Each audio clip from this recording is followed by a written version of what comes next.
History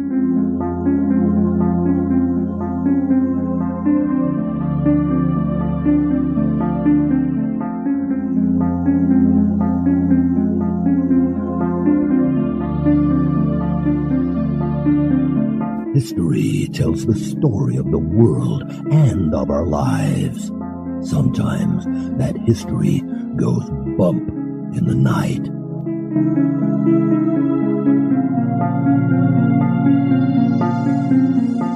Broadcasting from the center of Oddity and the supernatural in Central Florida, it's the History Goes Bump podcast. Hello, you spooktacular people. Welcome to this 500th episode. What?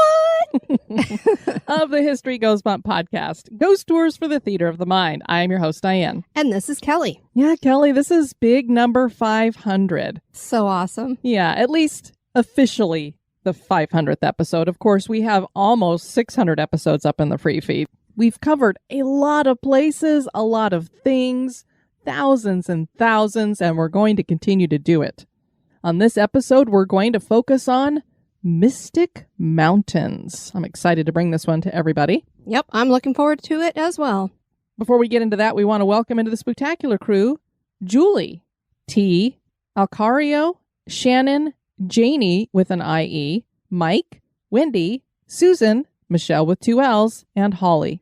Thank you for joining our Facebook group. And now this moment in Oddity.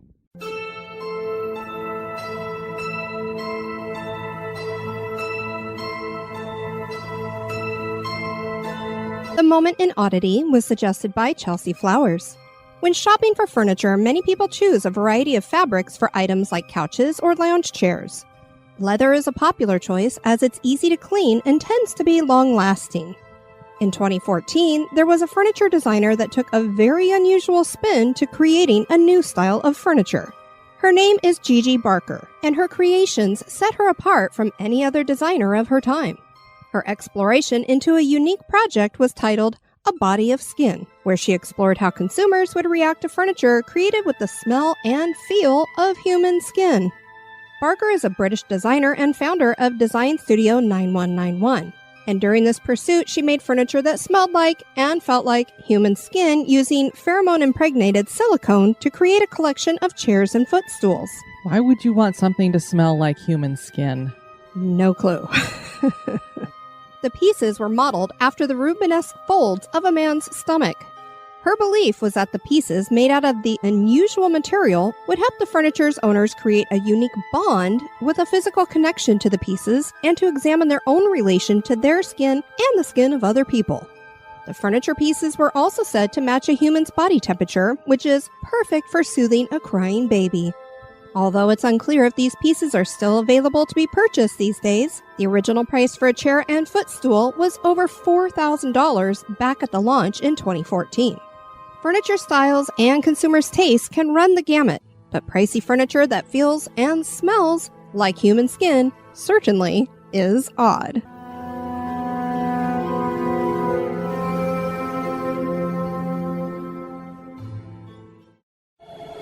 Pull the covers up tight. That chill you feel isn't the air conditioning.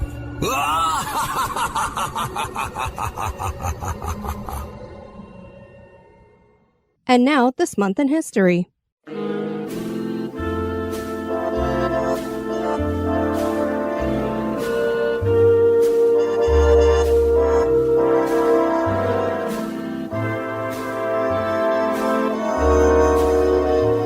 In the month of August on the 9th in 1930, Betty Boop made her grand debut. That first cartoon was called Dizzy Dishes, and she was just a side character. The cartoon begins with some singing cats and then moves on to a character named Chef Bimbo, who is taking the order of a gorilla. He goes into the kitchen to make the food, and as he brings it out, he sees Betty Boop performing on stage and falls immediately in love. He drops the food and heads to the stage where he dances with a duck. The gorilla is angry that he didn't get his food and chases the chef, who escapes on a train. It's hard to believe, but Betty Boop started out as a dog with floppy ears. Fleischer Studios, who created the character, soon reimagined her into a female human. Her initial costume was a flapper dress, and she was drawn sexy. Threats of cancellation forced the studio to censor the character and tone down her curves and lengthen her dress. Fleischer Studios retired her in 1939 because they were tired of censoring the character.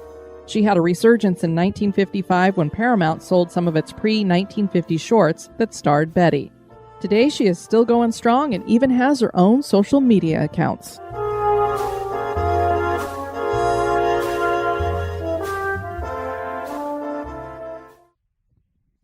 Vast areas of the oceans have never been explored, but there are also places on the Earth that have been left untouched, particularly the mountains. Some are so high, men can only dream of scaling them. Others are so thick with vegetation, it is impossible to penetrate deeply.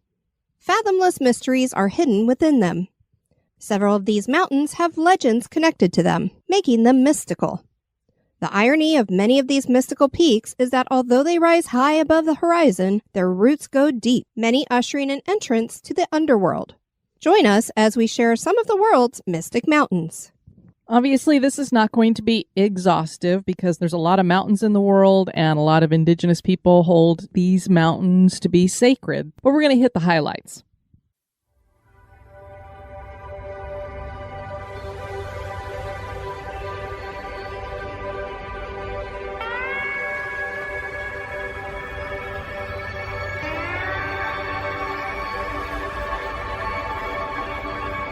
Mountains have always held a sacred place for indigenous people.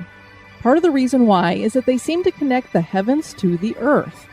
The term often used for this concept is axis mundi, which is a mythological concept that there's a connection between heaven and earth or higher and lower realms. This term is also used to refer to the axis of the earth. Mountains can be anchors as well. The Navajo believed that their land was anchored by 4 sacred peaks put into place by the holy people. The Navajo spiritual beliefs have 2 classes of beings, the earth people and the holy people. The earth people are us humans, while the holy people were spiritual beings and they taught the earth people.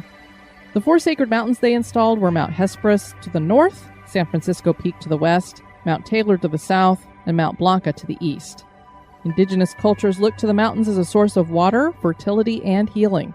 All dimensions intersect at these sacred mountains.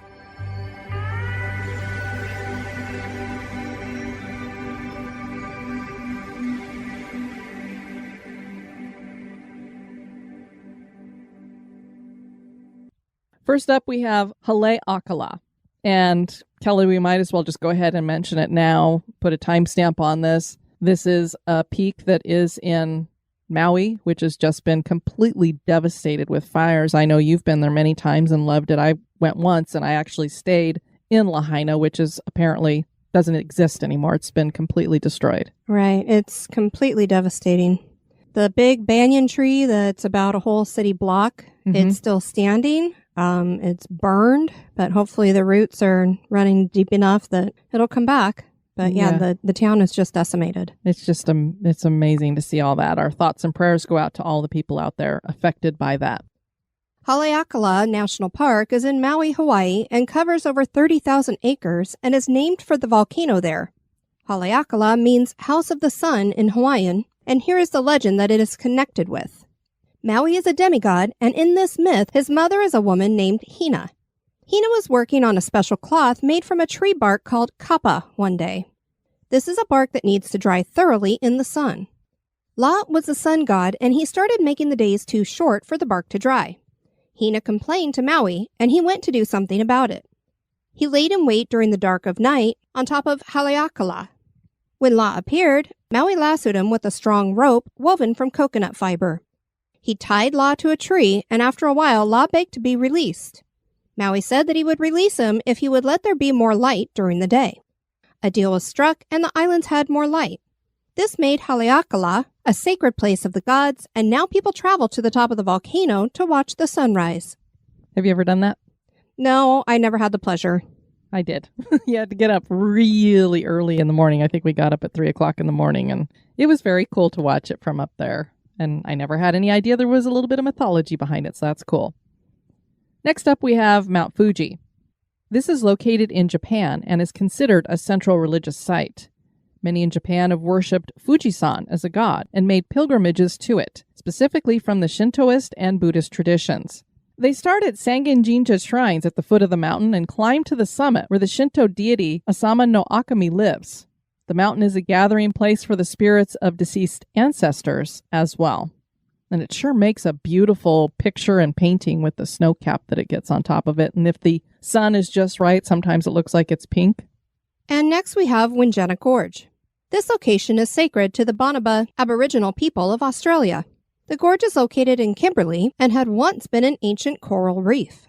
This was a spiritual place for Banaba who believe powerful Wangina creation spirits live here. Dreamtime stories claim that the Wangina created not only the earth, but also the humans and animals. They would usher out punishment in the form of lightning, floods, and cyclones. For years, the indigenous people have painted images of these spirits on the rocks or repainted the pictures. In their culture, the Wangina would pick the spot where they would die and paint their image on a cave wall. They would then dive into a waterhole and be gone. And next we have Schiehallion. Schiehallion rises as a cone-shaped mountain in the Scottish Highlands. The Scottish Gaelic name is Schiehallion, which means Fairy Hill of Caledonia. This peak is said to be one of the most mystical mountains in Scotland. As we've covered in a previous episode, fairies are not all like those presented in fairy tales or Disney movies. Some of these supernatural beings have a dislike for humans, and Schiehallion is one of the places where they drag intruders to the underworld. A blue hag named Cailleach Burr lives here, and she is the personification of winter in Irish and Scottish legends. She freezes the landscape and kills unsuspecting travelers. She is reborn on Samhain every year and stays until Beltane. When Beltane arrives, she turns into a gray standing stone or sometimes a beautiful maiden. Flowers are brought by young girls to a fairy well on the mountain on May Day. Another legend has to do with the caves of the mountain. There are a series that goes straight through the mountain, but it is said that hikers are easily lost in them because once they go a little ways into the cave, they find a door, and once they go through it, it closes and keeps them from returning the way they came. If I find a door inside of a cave system, I'm not going through it. Yeah, I don't think I would either. Either it's got a great treasure and you're probably going to need some help, or this is not going to go well for you. What about like on Outlander? You're in a tunnel and there's like this watery looking thing that you gotta jump through. You might end up going to a different time. And I'm not going back to where I have to wear a dress every day. I'm sorry, no. Definitely not. Some of these caves are said to have been sacred to the Templars, and they hid there. See, I'm talking about treasures. Maybe they hid their treasures there. But again, you won't go through the door, so that's true. You would never know. I'll be out. Just like when the Mega Millions jackpot finally had a winner. It was, $1.58 billion. Everybody was like, that was sold in Florida. Was it you guys? Where do you live? Even if we had won it, we wouldn't tell anybody. But no, it wasn't us, of course. We'd still be making the show. I could tell you, people who've been supporting the show for our years and years and years would be like, oh, we're getting really rewarded for that. One of the caves has been nicknamed Tom Amorer, or Giant's Cave, and this has an entrance that is 4 yards wide. As a person travels through the passageway, it begins to narrow and it gets darker and darker, and this is because it is a portal into the underworld. That's coming up quite a bit with these mountains. Next we have Mount Kailash. Kailash, meaning crystal, is a mountain found in Tibet that has never been climbed and has been deemed utterly unclimbable. The north face is a wall that rises 6,000 feet high. The southern slopes are more gentle, but no one has braved this side, although many teams have been invited to do so. And perhaps that is because this is not only a mountain that is held sacred in 4 ancient religions, but this is said to be the home of Shiva. In the Hindu religion, Shiva is called the Destroyer. Kinda sends a shiver down one's spine when one hears that a statue of Shiva sits outside of Cern in Switzerland, and this is where the Large Hadron Collider is located. Ravana is a multi-headed demon that attempted to uproot Mount Kailash to get revenge on Shiva. It didn't work as Shiva pressed his right big toe onto the mountain and trapped Ravana there. The summit of the mountain is thought to be a gateway to heaven. A Tibetan religion that predates Buddhism is called Bon, and in this belief, the mountain is a seat of all spiritual power. Devotees to these religions will make the 32-mile trek around the mountain, many while prostrating themselves at every step. 4 of the longest rivers in Asia are fed from Kalash. Next, we have Mount Prasank, and this is located in Slovenia. It's also known as Prajanik. This is one of those mountains that bears a resemblance to a human. The countenance of the heathen maiden appears on this formation. A local legend claims that a giantess prophesied that a boy would be born that would grow up and kill a golden-horned chamois. He would then become rich. She told this to a bunch of pagan women, and for some reason they were really mad about it and decided to punish her, so they turned her into stone. And that's where she is now. She's the site of this mountain. I would say when you see the picture of this, in order for it to be resembling a human face, it would have to have been done by Picasso. It's very cubist looking. Interesting. Yeah. And now we're on to Untersberg Mountain. This is the northernmost peak of the Berchtesgaden Alps between Germany and Austria. You can picture this mountain in your mind if you think about the opening of The Sound of Music with Julie Andrews singing The Hills Are Alive as she dances across the top of the Untersberg. There is a legend that the Emperor Frederick Barbarossa is asleep inside this mountain and that someday he will be resurrected. The emperor has a beard that has continued to grow as he sleeps, and it is said to have grown around a round table 2 times. When that growth extends to 3 times around the table, the world will end. The story continues that when the emperor leaves the mountain, the last battle of mankind will be fought on a pasture near Walls west of Salzburg. Another version of the legend claims that rather than Emperor Frederick, Charlemagne is the one waiting inside the mountain, and that he is being taken care of by the Untersberger Mandeln, which are small dwarf-like creatures. He wakes up every 100 years, and if he sees ravens flying, which he always does, he goes back to sleep for another 100 years. There is a cave system below the mountain as well, and perhaps it is from here that all the strange beasts reportedly seen here come from. Many have felt a dark presence here. Next, we have Chief Mountain. Chief Mountain is located on the eastern border of Glacier National Park and the Blackfoot Indian Reservation in the state of Montana. This uniquely shaped mountain is rather steep, angular, and reef-like. The Blackfoot call the mountain Ninastako, and it is sacred to them, serving as home to a primordial deity they call, and I know I'm going to butcher this, we tried to look it up and it's not out there. It is to come. This translates to thunder. For the Blackfoot, deities could exist simultaneously in both the visible and invisible world, so they are not completely spirits. They are something in between, or something that can be both physical and spiritual. Chief Mountain is considered a liminal space, which is a space between 2 realms. The word liminal comes from the word limen, which means threshold or doorway. Sounds kind of like a stargate or a portal to us, don't you think, Kelly? I sure do. And now we're going to get into the really weird mountains. These are the ones that probably are portals to another world. First up, we have Mount Graham. Mount Graham is the highest peak in the Pinaleno mountain range in Arizona. This has been a sacred mountain for the Apache, who not only used it for its natural resources, but this was a holy place of prayer and home to the mountain spirits they called Gon. The Apache land was in New Mexico and Arizona, and in 1870, the U.S. government gave the tribe a small portion as a reservation. The Apache remained tied to Mount Graham, but it was no longer part of their territory. The Gon are said to still live in the caves of the mountain, and when called upon, they bring healing. There were special ceremonies for rites of passage and celebration, and the Apache would wear masks and dance. The masks symbolized the mask that the Gon were believed to wear, and after ceremonies were done, the Apache would offer the mask to sacred sites inside the mountain.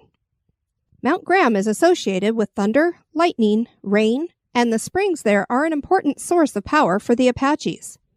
That power is so strong at times that only medicine men are able to harness it. The Mount Graham International Observatory was built in 1989 and is used by several organizations, and you can imagine that the Apache were not very happy about them building these big observatories up on top of their mountains.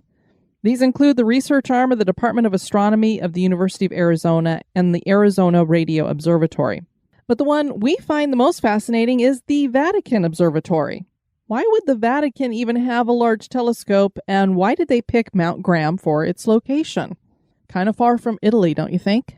Only slightly. And even more intriguing is why they named their telescope Lucifer. Okay, so technically the name started out as Large Binocular Telescope Near-Infrared Spectroscopic Utility with Camera and Integral Field Unit for Extragalactic Research.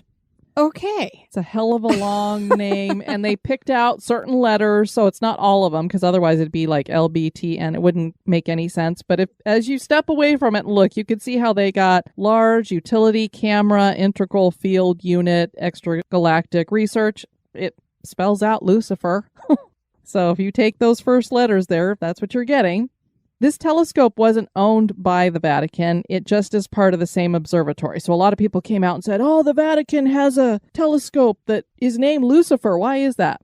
It is not technically the Vatican's. It's in the same facility. There's these 3 different organizations that all have their own telescopes there, but it is right there on the same property. The Vatican gets enough inquiries about it that the name was changed to Lucy in 2012, Luci. Is that Lucy in the sky? With diamonds? With diamonds. This also isn't exactly a telescope. It's a near-infrared instrument that attaches to a telescope. I don't know exactly what all it does, but I guess it helps you to see the sky better. But we still wonder why the Vatican chose Mount Graham for its telescope. Could it be that the indigenous people thought that Mount Graham was a stargate as well? A stargate can take people to other dimensions. Is that why the Vatican is interested in this spot? And now on to Mount Shasta. Some people think that Mount Shasta is the most paranormal place on the entire Earth, and they just may be right. Everything from UFOs, strange disappearances, weird creatures, ghosts, underground bases, and the list goes on. The mountain stands nearly alone as the second highest peak at the southern end of the Cascade Range in Northern California. This is the 5th highest peak in the state. Indigenous people consider it sacred, with some believing that this is the center of the world and others thinking this was the birthplace of all life. All native tales warn about going above the tree line. This is the domain of the sky people. One of these spirits is Skell, who came down onto the summit of Mount Shasta. Skell had come from the above world to fight with the Lao, the spirit of below world. Skell used hot rocks and lava. It's probably how they explained when it blew its top and lava was going everywhere. That's just Skell throwing stuff around. The tribes also believed that there were races of giants who lived in the mountain. The Native Americans claimed that these giants prospered for many years, but were wiped out with a great flood. Wouldn't be Noah's flood, would it? Wouldn't be the Nephilim, would it? Could be. The Modoc called their version of giants Matekagmi, and they were the keeper of the woods. This term could be translated to be Bigfoot. Giants being here aren't just legends, though. Giant skeletons were found and reported in the newspaper. Yeah, so I've seen the clippings and everything. Of course, you can't find the giant skeletons anymore because anytime they would find giant skeletons here in America, they'd call up the Smithsonian and voila! They disappeared. It was like magic. They just disappeared. So you can't see giant skeletons anywhere. And yet, for all of you guys, I know you guys read your history and your legends. These are reported in the newspapers a lot back then. It's kind of like how the UFOs all of a sudden are coming onto the scene now. That's how it was back then. All of a sudden, there was giants everywhere. So where did all these bones go to? If we could just get down into the Smithsonian basement, we'd find a lot of interesting stuff, I'm sure. Some people claim that residents of the lost continent of Lemuria sought refuge in Mount Shasta.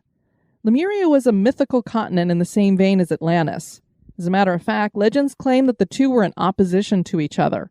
Atlantis wanted to control the world, and Lemuria just wanted to be left alone. The two fought, possibly destroying each other's continents, and they had to move to new locations. Mount Shasta is where the Lemurians were said to have fled to, and their hidden city there was called Telos. This was known as the City of Light. 7-foot-tall creatures with long flowing hair that have reportedly been seen here are thought to be Lemurian offspring. Many cults have based some of their own beliefs and teachings on the myths about this hidden city. Some stories claim that it isn't Lemurians who live here, but rather lizard people or reptilian humanoids. And if anybody believes in prehistory and thinks that maybe there was a whole nother world before we all came on the scene that destroyed itself, maybe Atlantis and Lemuria are part of that existing before us. They destroyed everything, and now we're what has come next. Could be.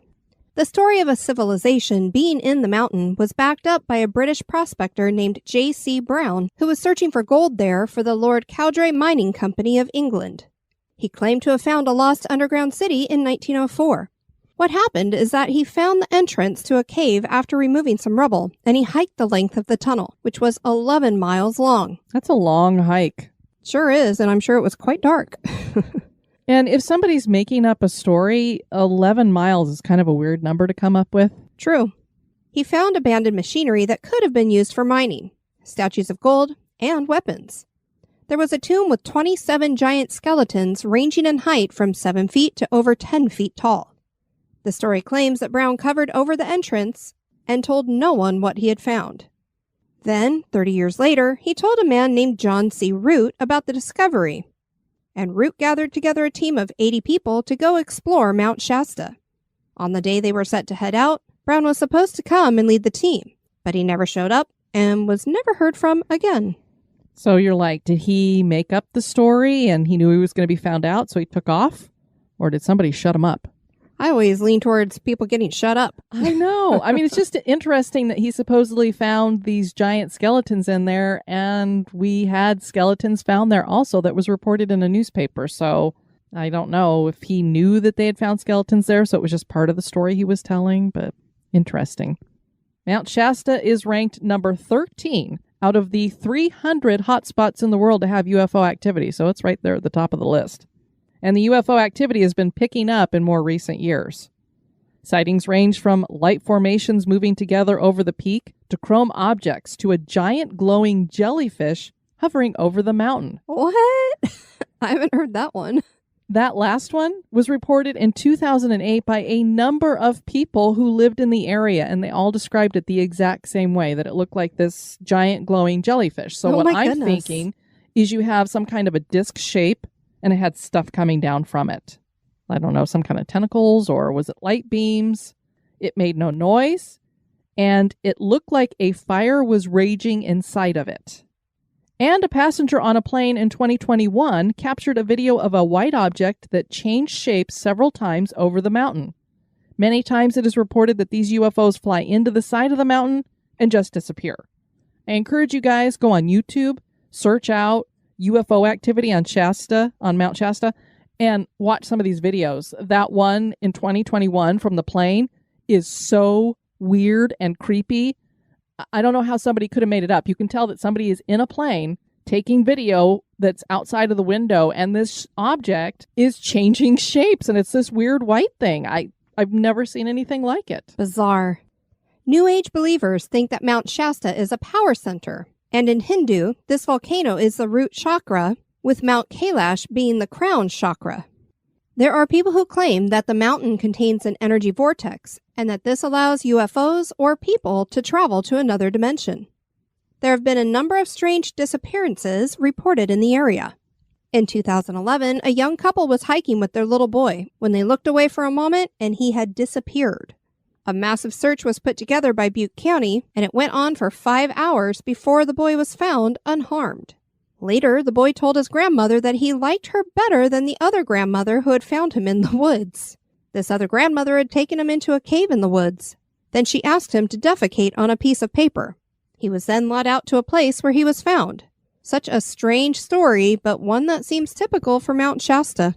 Yeah, and when he said it, I can't remember what his grandmother's name. He called her Grandmother Cappy. And so he was actually, I think he was on the phone with her, and he goes, well, I like you, Grandma Cappy, a lot better than the other Grandma Cappy. And she's like, what are you talking about? And he's like, the one that was in the woods. And she took me to this cave and had him poop on a piece of paper, which I don't know what that's about. Is that aliens doing some kind of research? Looking for DNA in poop? I don't know, but just very, very weird. Mount Shasta has always fascinated me. There are so many weird stories coming out of there. And now a little break for a word about one of our sponsors.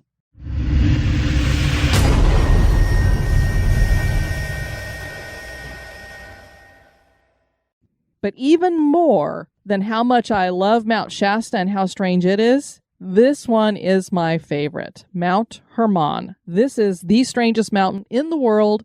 There is so much crazy stuff connected to this, which is why we saved it for last, Kelly. Save the best for last, as they say.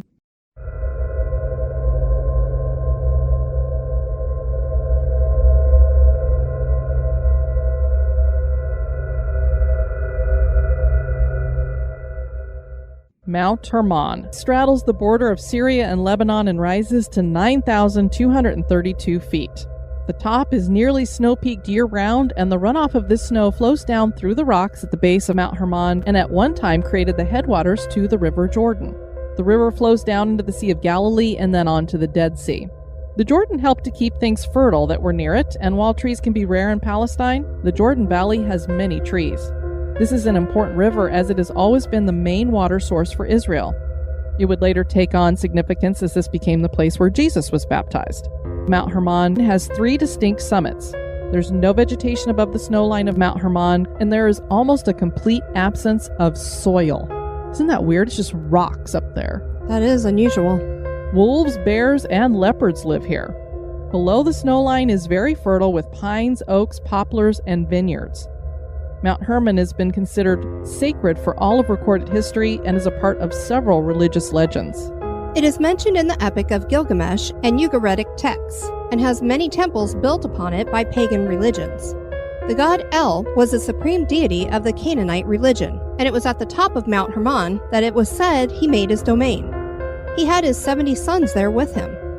The mountain is a key location in the Bible and in apocryphal texts, specifically the Book of Enoch. This is where a group of fallen angels known as the Watchers made their descent, not only from the heavenly realm, but a descent into sin that would land them in chains in Tartarus. Enoch 6 relates this story, as the passage reads, "And it came to pass when the children of men had multiplied that in those days were born unto them beautiful and comely daughters. And the angels, the children of the heaven, saw and lusted after them, and said to one another, Come, let us choose us wives from among the children of men, and beget us children. And Shemiazah, who was their leader, said unto them, I fear ye will not indeed agree to this deed, and I alone shall have to pay the penalty of a great sin. And they all answered him and said, Let us all swear an oath, and all bind ourselves by mutual imprecations not to abandon this plan, but to do this thing. Then swear they all together and bound themselves by mutual imprecations upon it. And they were in all 200 who descended in the days of Jared on the summit of Mount Hermon. And they called it Mount Hermon because they had sworn and bound themselves by mutual imprecations upon it. And these are the names of their leaders: Shemiazah, their leader, Arakiba, Ramiel, Kokabiel, Tamiel, Ramiel, Danel, Ezekiel, Barakijal, Asiel, Amaros, Batarel, Ananel, Zachiel, Shamsapiel, Setariel, Turel, Jamajael, and Sariel. These are their chiefs of tens. The group did indeed do what they set out to do, and their offspring are known as the Nephilim. The first mention in the Bible of Mount Hermon comes when Israel is battling King Og of Bashan, whose kingdom included the mountain, and this was not surprising considering that Og was the last of the Raphaim. He was a Nephilim, so those two words are interchangeable. I usually use Raphaim to refer to when the Nephilim died, their souls could not be redeemed, and so the Raphaim to me are demons. It's their spirits, because they can't go anywhere. Deuteronomy 3, 8 through 10 reads, So we took the land at that time out of the hand of the 2 kings of the Amorites who were beyond the Jordan, from the valley of the Arnon to Mount Hermon. The Sidonians called Hermon Sirion, while the Amorites called it Senir. All the cities of the tableland and all Gilead and all Bashan, as far as Salakah and Edrei, cities of the kingdom of Og and Bashan. So Mount Hermon made up the northern boundary of the Amorite kingdom, and the Amorites were a Nephilim clan. Diane has an old book titled The Bible as History, written by Werner Keller and published in 1956. This is a great book describing the archaeological discoveries of the time and how they affirm the biblical stories. She found this great passage about Mount Hermon on page 75. Some days later, W.F. Lynch stood on the slopes of snow-capped Hermon. Among remains of broken columns and gateways lies the little village of Beniya. Local Arabs led him through a thick clump of oleanders to a cave half choked with rubble on the steep limestone flank of Hermon. Out of its darkness gushed a stream of pure water. This is one of the sources of the Jordan. The Arabs called the Jordan Shari at El Kabiri, the Great River. This was the site of Panium, where Herod built a temple to Pan in honor of Augustus. Shell-shaped niches are hewn out of the rock beside the Jordan cave. Priest of Pan is still clearly legible in Greek letters. In the time of Jesus, the Greek pastoral god was worshipped at the source of the Jordan.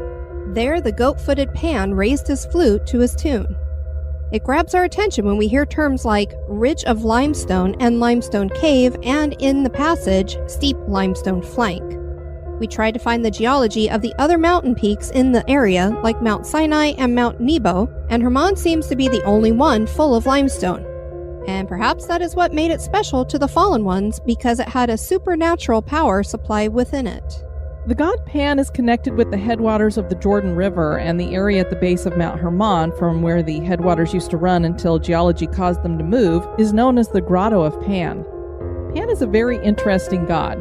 He at first seems to be some kind of weird wood nymph that is half man, half goat, that runs around playing a pan flute and just looking for a good time with a phallus that expresses that interest, shall I say, Kelly? If people get my drift. But he is far darker than that and seems to be what satanic images have been modeled after. Satan is usually depicted as a half man, half beast with cloven hooves, a tail, and horns. Pretty much the image of Pan. In Greek mythology, Pan was the offspring of Hermes and a wood nymph, or Apollo and Penelope, so there's two different versions of where he came from. And there are also other stories like Penelope sleeping with 108 suitors when Odysseus was away and she gave birth to Pan. There is no clear genealogy. It is believed that he predated the Olympians. One of the myths told about him is how he came to play his pan flute. Kelly, you want to go down into a rabbit hole on this one? Sure, let's go. Hello? Hello? We're down here in the rabbit hole. And we've brought you with us. So Pan desired a wood nymph named Syrinx, who was the daughter of Ladon, the river god. She wanted nothing to do with Pan, so she ran away from him. He pursued her and was gaining when she came upon her sisters and begged them to hide her. They changed her into a reed that was among many reeds. Pan eventually got to where the reeds were located, but he couldn't tell which one was Syrinx. He took some of the reeds and cut them down and placed them together to form a pan flute. He was never without it after that, and felt that his beloved Syrinx was with him. The word panic comes from Pan, as does pandemic. And Peter Pan's name is a tip to him. Pan is the only god that has reputedly died as reflected in the declaration, Great Pan is dead. Banias is the Arabic pronunciation of the pagan cult city known as Panias, as named for Pan. The Romans called this Caesarea Philippi. The limestone cave here was considered a gate to the underworld. Fertility gods were said to spend the winter inside the cave. Orgies were held at the cave to entice Pan to return, particularly in the spring. Now, how are we going to get out of this hole, Kelly? What if I grab these reeds and kind of weave them into a rope? Do you think that would work? Okay, well, if this is Syrinx, I hope she doesn't get mad that we're going to be climbing all over her to try to get out of this hole. But I think that's a good idea. It makes more sense than making a flute out of her. Well, here we go.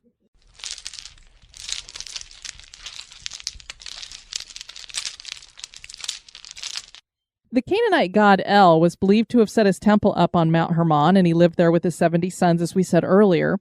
El is also the god Kronos, who was the leader of the Titans that would later be overthrown by the Olympians. El is also Anu, the ancestor of the Anunnaki, whom the TV show Ancient Aliens loves to talk about. They're always talking about that, Anunnaki. And also Enlil of the Mesopotamians and Kumarbi of the Hittites and Hurrians. If you're having trouble keeping all these gods straight, don't worry, you aren't alone. The key to keep in mind is that we are talking about many different cultures, but very possibly the same god, and how he or she was interpreted by a given culture. And this takes me back to, I don't know how many of our listeners watch the Netflix specials by Graham Hancock, where he went to all those different megastructures around the world and like lost civilizations. That's right, I remember it. As he's going and getting all of the ancient myths from those areas, they're all the same story. It's just different names, different gods. It just depended upon the region. So I think when you're talking about these specific gods, when it even comes down to the Romans and the Greeks, they're all the same person, just a different name. There are scholars who connect the god Dagon with El.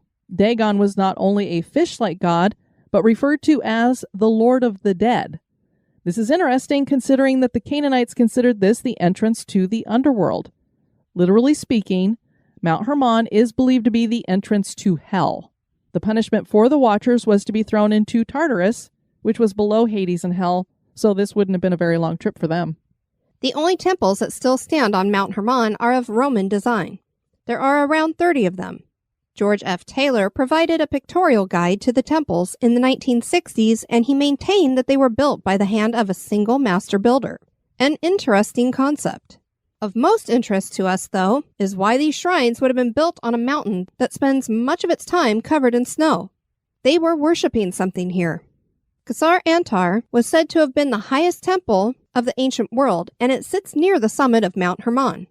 Sir Charles Warren visited it in 1869 and took a limestone slab from the site that reads, "According to the command of the greatest and holy God, those who take an oath proceed from here."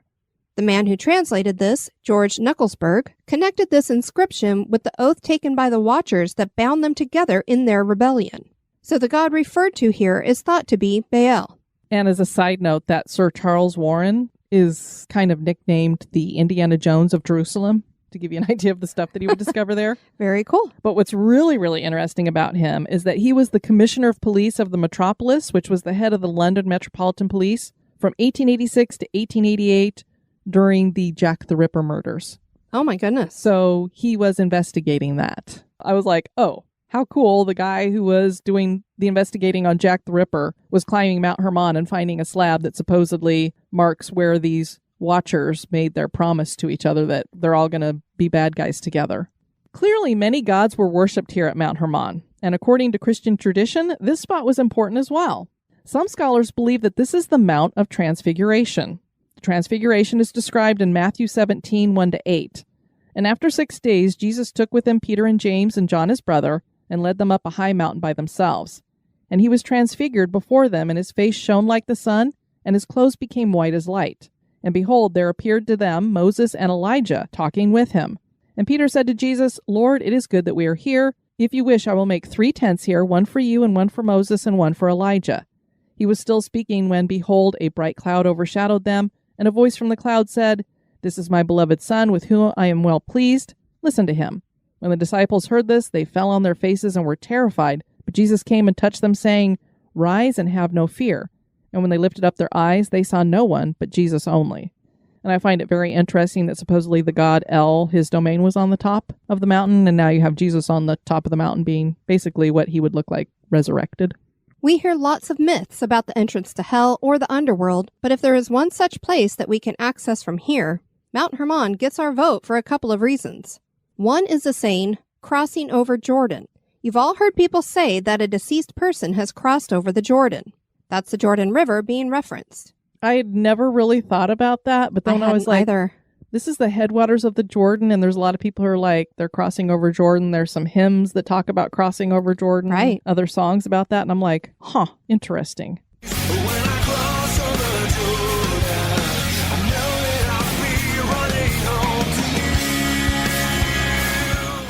The Jordan River had flowed from Mount Hermon until geology shifted it a bit. Why would people choose the River Jordan unless it had some kind of connection to dying and passing across the veil? Here is Matthew 16, 13-20. Now when Jesus came into the district of Caesarea Philippi, he asked his disciples, "Who do people say that the Son of Man is?" And they said, "Some say John the Baptist, others say Elijah, and others Jeremiah or one of the prophets." He said to them, "But who do you say that I am?" Simon Peter replied, "You are the Christ, the Son of the living God." And Jesus answered him, "Blessed are you, Simon Bar-Jonah, for flesh and blood has not revealed this to you, but my Father who is in heaven.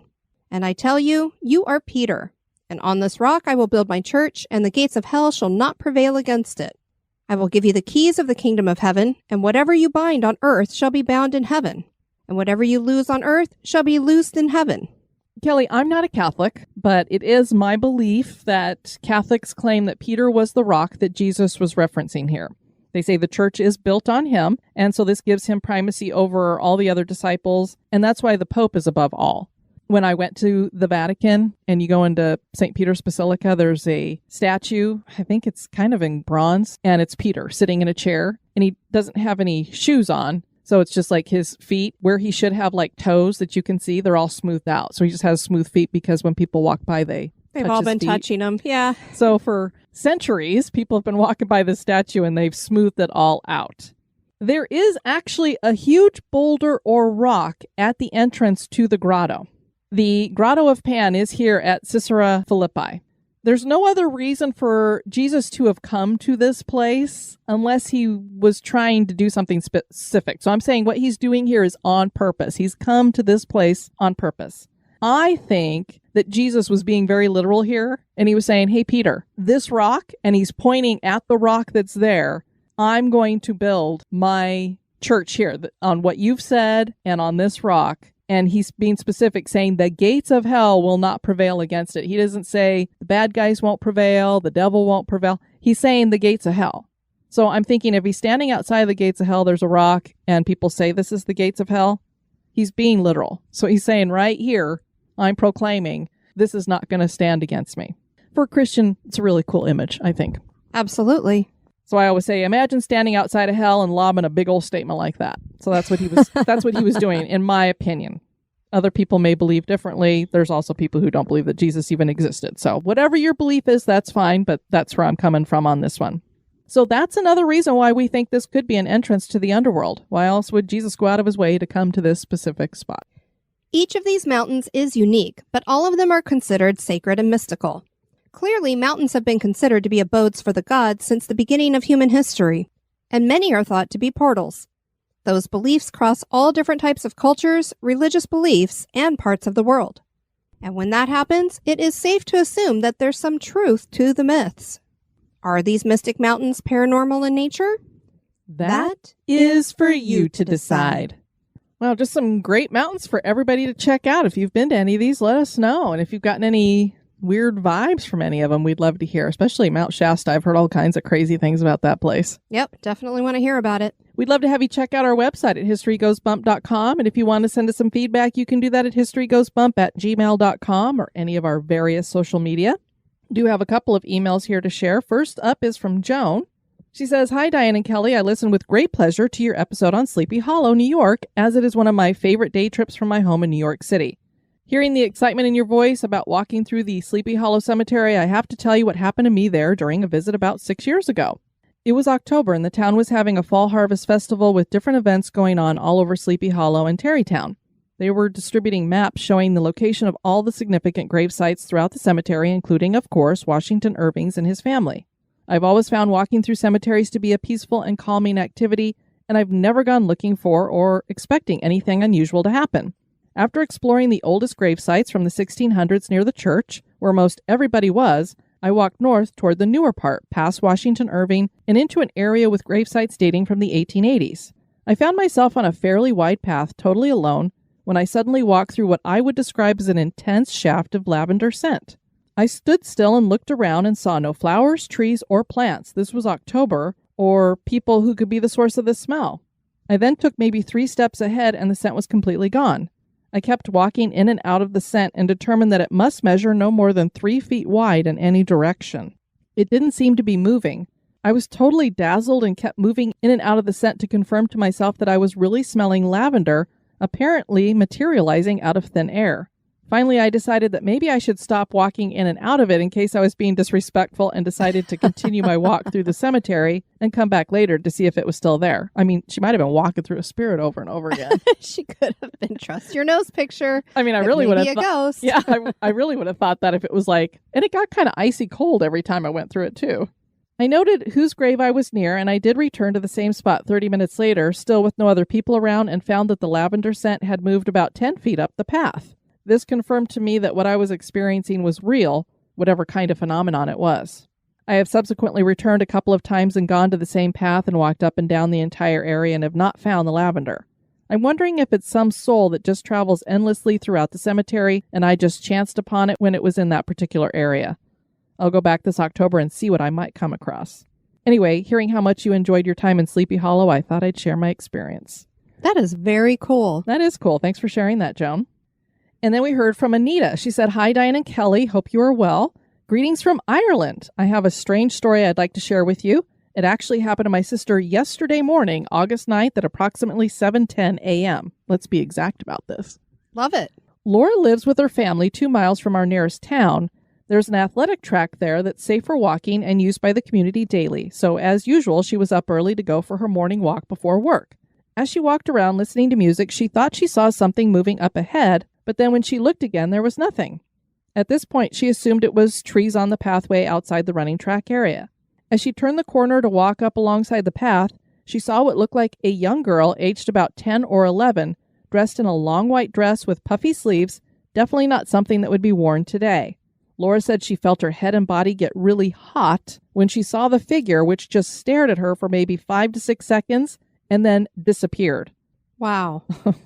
It really spooked her, and after it disappeared, she said the feeling of being really warm went away and she felt calm again.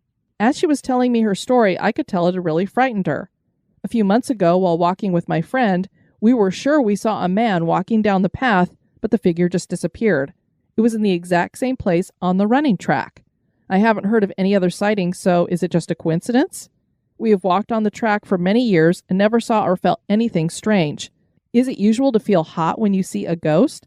I always assumed people felt cold. We've heard both. Thank you for sharing that, Anita. And that's what I had written back to her. I said, it is really weird to hear somebody say that they feel hot, but I have heard of people having hot spots rather than cold spots, especially if it's winter. It just feels different. Yeah. But of course, in Ireland, they're experiencing the same weather we are. So I wouldn't think that it would have been like really cold. I mean, in the morning, maybe. And so you were kind of getting that hot feeling. But yeah, that's just weird. And I don't know what the distance was, because usually if you're getting the feeling of a temperature, you're really close to something. And it sounded like this spirit was a little ways away. It also could have been her natural reaction, like her body's temperature rising from, the anxiousness of the situation. Yeah, I said, I wonder if it was some kind of physical reaction of fear. Yeah. And I said, and with your sighting of the man, one has to wonder what was here before. A cemetery, an accident with multiple deaths. Whatever the case, you guys have seen the Holy Grail. Yep. A little bit jealous. She said she was going to look into it and see if she could find out any more information about it. But I'm like, I mean, if you've got two different spirits there, there has to be something going on here. Or maybe they're just all passing through. I don't know. And then Samantha in the Spooktacular crew said, I just wanted to share my fun workplace. I work in a records archive alone that houses records, journals, photos, hand-drawn maps, and personal effects going back to the 1800s. I and others coming in to be toured have experienced phantom smells, rapping on metal shelves, lights on in rooms they shouldn't be on, that are on timers, feeling like we're being watched, footsteps on crunchy carpet, and seeing someone peek around shelves from the corner of your eye. Yay, being alone in a haunted archive all day, every day. I call my ghost Joe.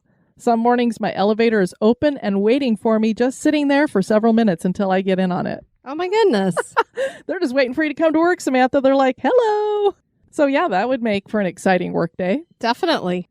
We also just want to let everybody know this is usually the time of the year that we start announcing that we're going to have our flash fiction contest for our anniversary episode, which is going to be on October 1st. And we just have been having fewer and fewer contributions to that. And I thought, let's change things up this year. Shake it up a little. Our listener, Ed Jones, had suggested we'd put out a little, I guess I'd put out kind of like a poll or a questionnaire to people like, what do you think we should do for the 500th episode? Which, of course, you can see it came up that Mystic Mountains was a good idea. But Ed had sent me an email and said, ooh, it'd be really cool if you could interview different listeners and, get their feeling for haunted locations. What were their favorite ones, if they had experiences there and that kind of thing. And I thought, wow, that's a great idea for the anniversary show, because that's kind of what you're talking about is the show and stuff. Absolutely. So that's what we're going to do.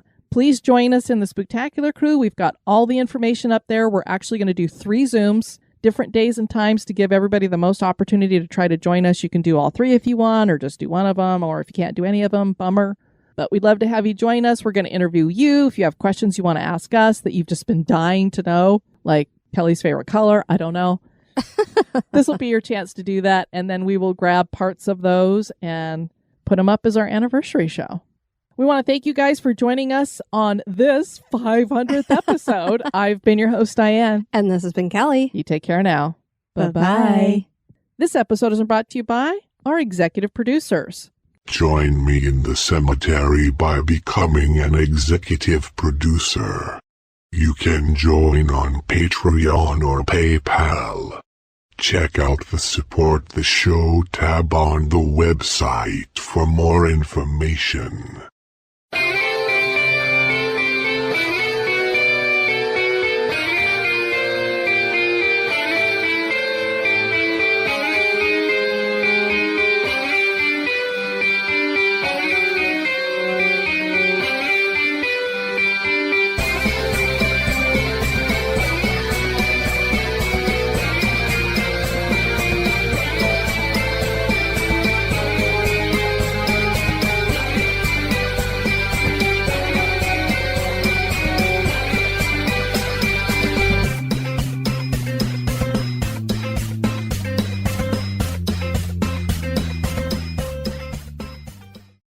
Several of these mountains have legends. You can picture this mountain in your mind if you think about the opening of The Sound of Music with Julie Andrews singing The Hills Are Alive as she dances across the top of the Untersberg. The hills are alive with the sound of music. Oh. Sorry about your ears, folks. Some days later, W.F. Lynch stood on the Snopes of Mount Hermon. There you go. That's where Snopes got its name from. Jeez.